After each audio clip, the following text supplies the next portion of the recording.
ये द्वितीय विश्व युद्ध के बाद दुनिया का सबसे बड़ा सैन्य आत्मसमर्पण था। एक नए देश बांग्लादेश का जन्म हो रहा था।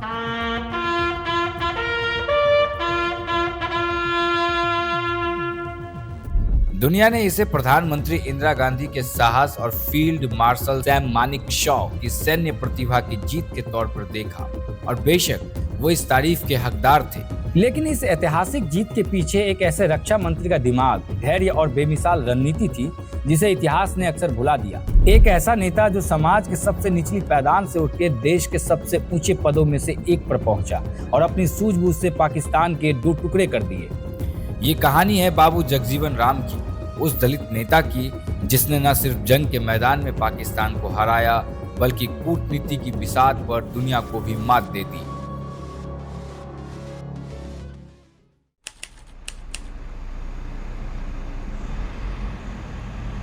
उस रात ढाका की सड़कों पर टैंक उतरे। ढाका यूनिवर्सिटी के हॉस्टलों को घेरकर हजारों छात्रों और प्रोफेसरों को गोलियों से भून दिया गया। बुद्धिजीवियों, पत्रकारों, डॉक्टरों और हिंदू अल्पसंख्यकों को चुन चुनकर मारा गया। इस ऑपरेशन की कमान संभाल रहा था जनरल टिक्का खान, जिसे बाद में दुनिया ने बंगाल का कसाई यानी बूचर ऑफ बंगाल के नाम से जाना। अगले कुछ महीनों में पूर्वी पाकिस्तान ने इतिहास के सबसे भयानक नरसंहारों में से एक को देखा। अनुमानों के मुताबिक करीब 30 लाख से ज्यादा लोग मारे गए। 2 से 4 लाख बंगाली महिलाओं के साथ बेरहमी से बलात्कार किया गया। ये एक ऐसी तबाही थी जिस पर दुनिया के कई ताकतवर देश चुप बैठे रहे। इस भयानक अत्याचार ने एक ऐसे मानवीय संकट को जन्म दिया जिसकी कोई मिसाल नहीं थी। अपनी जान बचाने के लिए लाखों लोग बॉर्डर पार करके भारत आने लगे। अप्रैल 1971 तक करीब 1 करोड़ शरणार्थी भारत के पूर्वी सीमाओं में दाखिल हो चुके थे। ये किसी भी देश के लिए एक असहनीय बोझ था।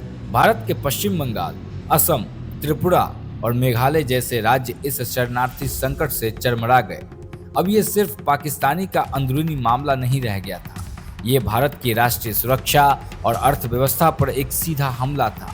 भारत एक ऐसे मोड़ पे खड़ा था जहां उसे कुछ करना ही था, और इसी संकट की घड़ी में सामने आए भारत के तत्कालीन रक्षा मंत्री बाबू जगजीवन राम। 5 अप्रैल 1908 को बिहार के एक छोटे से गांव के दलित परिवार में जन्मे बाबू जगजीवन राम ने बचपन से ही जाति के नाम पर होने वाले भेदभाव का जहर झेला था। स्कूल में भी उन्हें उस घड़े से पानी पीने की इजाजत नहीं थी जिसे सवर्ण के बच्चे छूते थे। उस बालक जगजीवन ने उस घड़े को तोड़कर सामाजिक अन्याय के खिलाफ अपने पहले विद्रोह का बिगुल फूंक दिया था। बनारस हिंदू विश्वविद्यालय जैसे नामी संस्थान में भी उन्हें भेदभाव झेलना पड़ा, जिसने उनके अंदर सामाजिक न्याय की लड़ाई को लड़ने के इरादे को और पक्का कर दिया। वे महात्मा गांधी के बुलावे पे आजादी की लड़ाई में कूदे, कई बार जेल गए और आजादी के बाद जवाहरलाल नेहरू की पहली अंतरिम सरकार में सबसे युवा मंत्री बने। दशकों तक उन्होंने श्रम, रेलवे, संचार और कृषि जैसे अहम मंत्रालय संभाले।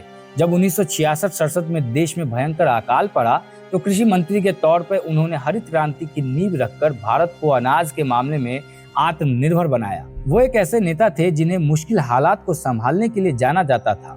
1970 में जब पाकिस्तान में संकट गहरा रहा था, तब प्रधानमंत्री इंदिरा गांधी ने उन्हें भारत का रक्षा मंत्री बनाया। जैसे ही पूर्वी पाकिस्तान से शरणार्थी का सैलाब भारत में आया, प्रधानमंत्री इंदिरा गांधी पर फौरन फौजी कार्रवाई करने का भारी दबाव था। संसद से लेकर सड़क तक हर कोई चाहता था कि भारत पाकिस्तान को सबक सिखाए, लेकिन बाबू जगजीवन राम ने जल्दबाजी के खिलाफ सलाह दी। उन्होंने प्रधानमंत्री और सेना प्रमुख जनरल सैम मानेकशॉ के साथ मिलकर एक ऐसी रणनीति बनाई जो धैर्य, दूरदर्शिता और कूटनीति का एक बेजोड़ नमूना थी। बाबू जगजीवन राम ने साफ कहा कि फौरन हमला करना एक बहुत बड़ी सैन्य भूल होगी। उन्होंने इसके 3 कारण बताए। पहला ये था कि अप्रैल मई में मानसून आने वाला था और पूर्वी पाकिस्तान की नदियां और दलदली जमीन भारतीय सेना की आवाजाही को लगभग नामुमकिन बना देती। दूसरा, भारतीय सेना इस पैमाने के युद्ध के लिए पूरी तरह से तैयार नहीं थी, हमें तैयारी के लिए वक्त चाहिए था। और तीसरा और सबसे जरूरी, हमें दुनिया में पाकिस्तान को कूटनीतिक के तौर पर अकेला करना था ताकि कोई भी देश, खास करके अमेरिका और चीन, पाकिस्तान के मदद के लिए आगे ना आ पाए। इसी सोच के साथ बाबू जगजीवन राम ने एक 2 तरफा रणनीति तैयार की, जिसका पहला हिस्सा था सैन्य तैयारी और मुक्ति वाहिनी का गठन। उन्होंने भारतीय सेना को जंग की तैयारी के लिए पूरे 8 महीने का वक्त दिया और इसी दौरान उन्होंने एक ऐसा मास्टर स्ट्रोक खेला जिसने युद्ध का नतीजा पहले ही तय कर दिया था। उन्होंने पूर्वी पाकिस्तान के उन बंगाली सैनिकों और आम लोगों को संगठित करना शुरू किया जो पाकिस्तानी सेना के खिलाफ लड़ना चाहते थे। इसी से जन्म हुआ मुक्ति वाहिनी का। बाबू जगजीवन राम के नेतृत्व में भारतीय सेना ने मुक्ति वाहिनी के हजारों लड़ाकों को ट्रेनिंग दी, उन्हें हथियार और गोला बारूद दिया। ये गोरिल्ला सेना पाकिस्तान के लिए एक बुरा सपना बन गई थी। उन्होंने पाकिस्तानी सेना को लगातार छोटे मोटे हमलों में उलझाए रखा, उनके सप्लाई कनेक्शन काटे और उनका मनोबल तोड़ दिया। जगजीवन राम ने युद्ध को भारत की जमीन पर आने से पहले ही दुश्मन के घर के अंदर ही पहुंचा दिया। जब सेना तैयारी कर रही थी तब इंदिरा गांधी की सरकार ने दुनिया भर में पाकिस्तान के अत्याचारों को बेनकाब करने के लिए एक जबरदस्त कूटनीतिक अभियान चलाया और इसका सबसे बड़ा नतीजा अगस्त 1971 में सामने आया, जब भारत ने सोवियत संघ के साथ 20 साल की शांति, मित्रता और सहयोग संधि पर हस्ताक्षर किए।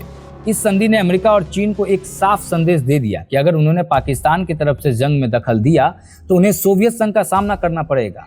इस एक कूटनीतिक चाल ने भारत के लिए एक सुरक्षा कवच तैयार कर दिया था। बाबू जगजीवन राम सिर्फ दफ्तर में बैठकर योजना बनाने वाले मंत्री नहीं थे, वे लगातार देश भर घूमकर सेना की चौकसियों का दौरा कर रहे थे और जवानों का हौसला बढ़ा रहे थे। वो संसद और जनता को नियमित रूप से संबोधित करते, उन्हें भरोसा दिलाते कि भारत अब तैयार है। उन्होंने एक सार्वजनिक भाषण में कहा था कि हमारी परंपरा पहले हमला करने की नहीं है, लेकिन अगर हम पर युद्ध थोपा गया तो हम ये लड़ाई अपनी जमीन पर नहीं बल्कि दुश्मन की जमीन पर जाके लड़ेंगे। और हुआ भी बिल्कुल ऐसा ही। नवंबर 1971 तक पाकिस्तान की हालत पस्त हो चुकी थी। मुक्ति वाहिनी के लगातार हमलों ने पूर्वी पाकिस्तान में जनरल नियाजी की सेना को थका दिया था। बोखलाहट में जनरल याहा खान ने वही गलती की जिसका भारत इंतजार कर रहा था। 3 दिसंबर 1971 की शाम पाकिस्तानी वायुसेना ने ऑपरेशन चंगेज खान के तहत भारत के 11 एयरबेस पर एक साथ हमले कर दिए, जिनमें आगरा और अमृतसर भी शामिल थे। जैसे ही हमले की खबर दिल्ली पहुंची, बाबू जगजीवन राम ने रात में ही रेडियो पर देश को संबोधित किया। उन्होंने ऐलान किया कि पाकिस्तान ने भारत पर हमला कर दिया है, अब भारत जवाबी कार्रवाई करेगा। इसी ऐलान के साथ ही 1971 के भारत पाक युद्ध की आधिकारिक शुरुआत हो गई। भारत, जिसे 8 महीनों से उकसाया जा रहा था, अब वो पूरी ताकत से पलटवार करने के लिए आजाद था। युद्ध शुरू होते ही दुनिया ने भारतीय सेना की युद्ध नीति का एक ऐसा रूप देखा जिसकी कल्पना किसी ने की भी नहीं थी। जनरल सैम मानेकशॉ के नेतृत्व में भारतीय सेना ने बिजली की रफ्तार से युद्ध की रणनीति अपनाई। सेना के तीनों अंग, थल सेना, वायु सेना और नौसेना, एक साथ एक सुर में काम कर रहे थे। और यहीं पर बाबू जगजीवन राम की मुक्ति वाहिनी वाली रणनीति ने अपना असली कमाल दिखाया। मुक्ति वाहिनी के लड़ाके भारतीय सेना के आंख और कान बने। उन्होंने पाकिस्तानी सेना को पीछे से घेर कर उलझाए रखा और उनकी कम्युनिकेशन लाइनों को तबाह कर दिया। ये एक परफेक्ट कोऑर्डिनेट हमला था। सिर्फ 13 दिनों के अंदर भारतीय सेना ढाका के बाहरी इलाके तक पहुंच चुकी थी। जनरल नियाजी और उनके 93,000 सैनिक चारों तरफ से घिर चुके थे। उनके पास भागने का कोई रास्ता नहीं बचा था। भारतीय सेना ने उन्हें आत्मसमर्पण करने का संदेश भेजा। कुछ आनाकानी के बाद 16 दिसंबर को जनरल नियाजी सरेंडर करने के लिए तैयार हो गए। बाबू जगजीवन राम की ये कहानी हमें याद दिलाती है कि इतिहास में ऐसे भी नायक हैं जिनके योगदान को वो पहचान नहीं मिली जिसके वो हकदार थे। कमेंट्स में जय हिंद लिखकर इन महान आत्माओं को अपनी श्रद्धांजलि दे। जय हिंद, जय भारत।